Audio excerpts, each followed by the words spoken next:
China's Dream: The Culture of Chinese Communism and the Secret Sources of Its Power.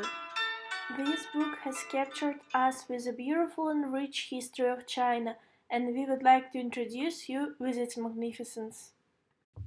From the time of Herodotus and Homer onwards, stories have been the source of history, and history has been the source of identity and of ordering world use.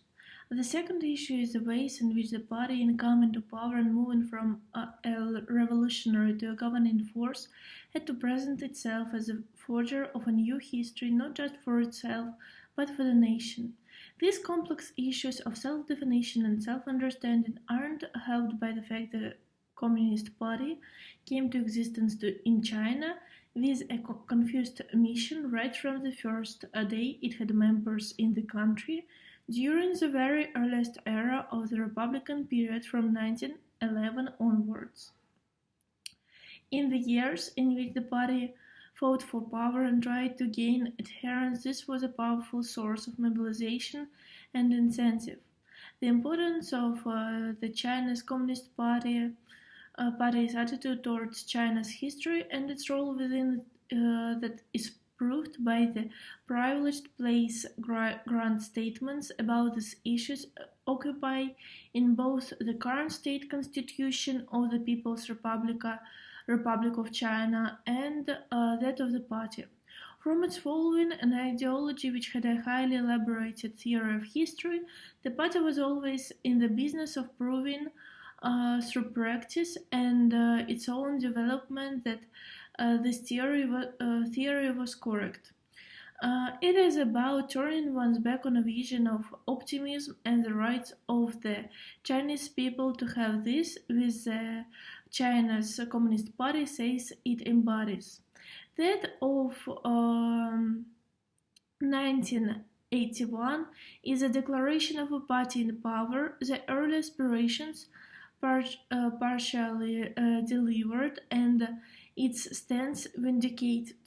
With the changes and events that happened in China in the era after 1978, some of which were referred to in the previous first chapter, it was unsurprising that there has been an accompanying sense of disorientation. But the ways in which the party has continued to address these questions of its own history and the coherence of that is important. In part, this is a testament to the fact that over 1978 into the 1980s there were issues of such fundamental importance which were changing that it would have been impossible not to have had a formal appraisal to make a sense of all of this.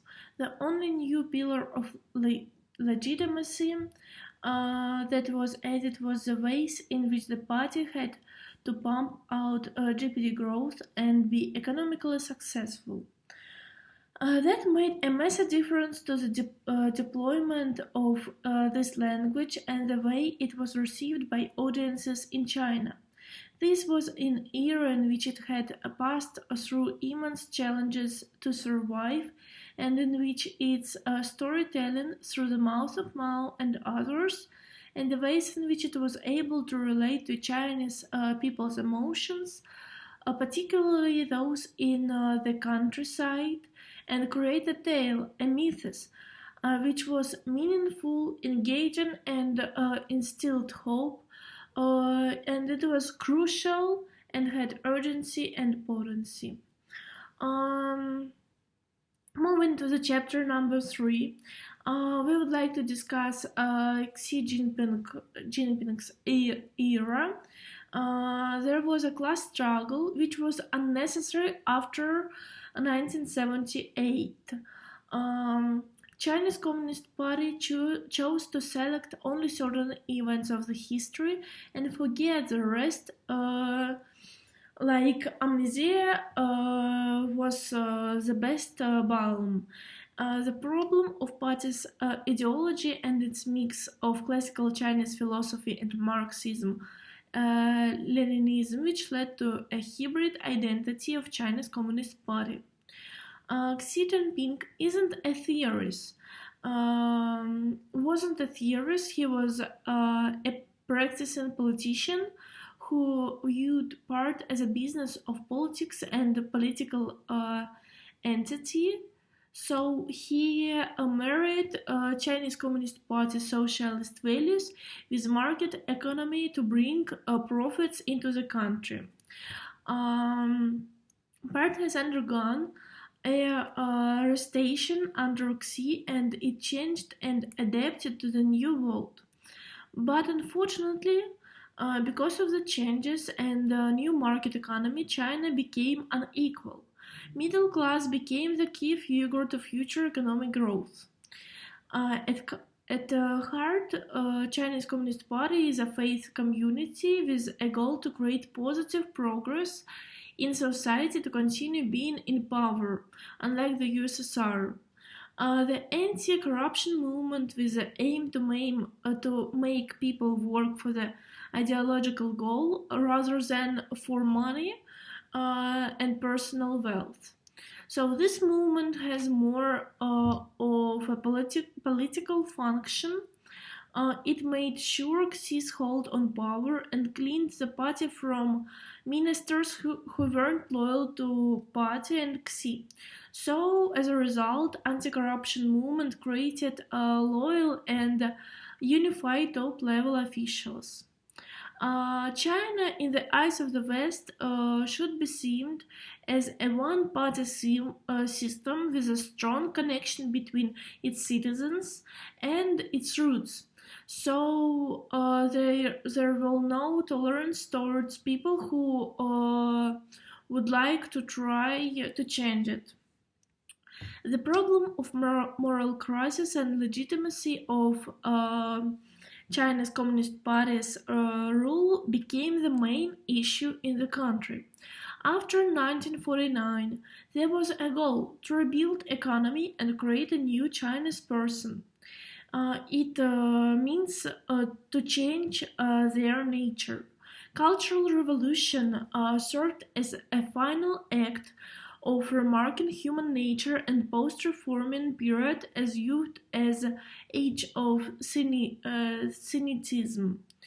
The real focus of the Chinese Communist Party is to always be in power, but it was hard to maintain their position only by doing some mechanistic work, so they started to talk about the new concept called Deep China that went beyond the simple materialistic country. China's Communist Party states that it has reformed China and it was a provider of liberation and freedom and as the enforcer of rules. China's Communist Party is trying to get people's emotional engagement and create a concept of a new China plus old Chinese values and traditions. It used past for the sake of present and to present its rule legitimate. All of this was used for the idea of strong China. The next question, is China really a socialistic country? Are capitalist views dominating the country? In the Shanghai, a capitalist-looking city in a socialist country, classic industrial policy struck with highly interventionist government and one with a great amount of power. Political model with the Chinese Communist Party's monopoly on power made the issue of ideology even more prominent. Ideology as the only truth ideological narrative modes party together, and when historic and moral realms are affected by structural challenges, the ideology was also challenged. Marxism-Leninism offer useful conceptual tools to free country during the time of suffering, and it put crucial ideas of freedom into concrete words and concept which people can understand and believe in it. Mao, in his own contradictions, married Daoism and Marxism, making it easier for common people to relate and to create a liberating space where different systems and truths can coexist. Marxism was rooted in belief and it created opportunities for radical um, realignment from 1978. So it's fair to say that without Mao there won't be China as we know it today. Well, continuing on the topic, we can see that according to the Chris Brown, society in China has been politicized and it served as a sort of tool of control. And Communist Party, communist vocabulary, led to the new way of thinking by changing the Chinese vocabulary. And for the communists, their ideology was more than just an idea, it was a certain set of practices, habits, cultural infrastructure, symbols, which deeply influenced every social aspect of life, and therefore the ideology was closely linked to the society. And talking about the communist ideology in China, we cannot take away the modern thought, which actually serves as a basis for the CPC. And also the Deng Xiaoping theory, which talks about socialism with Chinese characteristics, marked this new way of new practice of reforming and modernizing, and trying to link the socialist ideas with old Chinese traditions. And when we talk about Chinese ideology, we have to mention that even if CPC didn't want this organized opposition, it did need a set of intellectual tools to accompany their task of emotional and moral struggle in conquering deep China. And collapse of USSR served as this really negative example of collapse of an ideological ally despite the strained relationship between China and USSR. It's this negative example, Chinese communists understood that they need to change, and in order to survive, they have to reform, and therefore they choose this road of marketization, which promised to bring Chinese people a wealthy and prosperous country.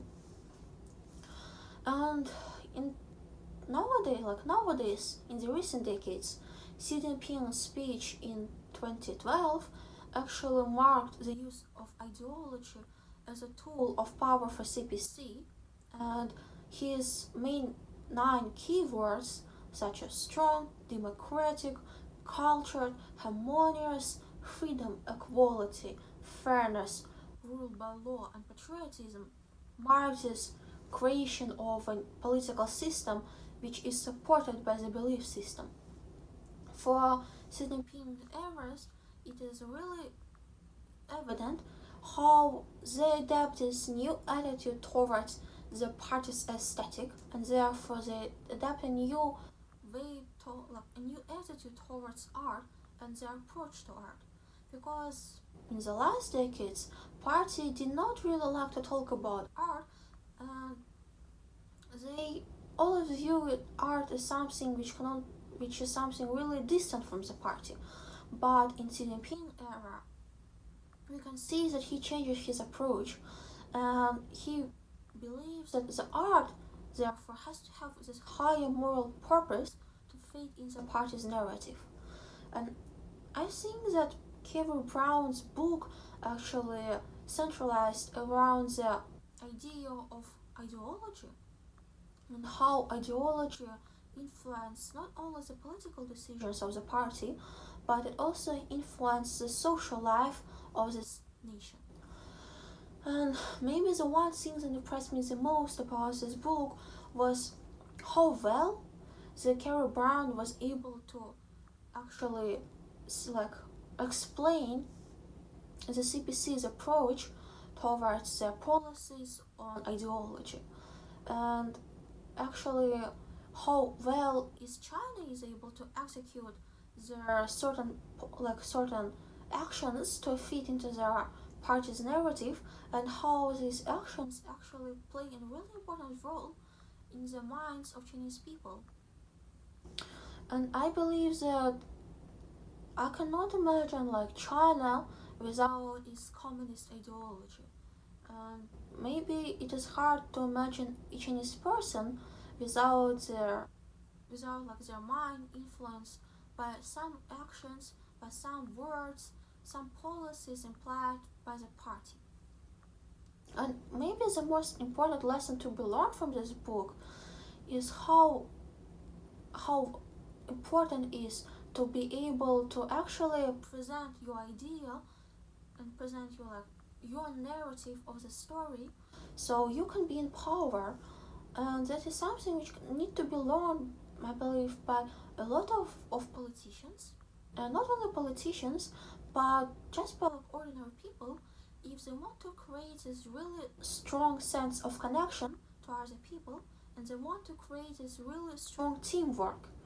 And it is maybe something which we can learn from looking at the CPC and the way of ruling the country.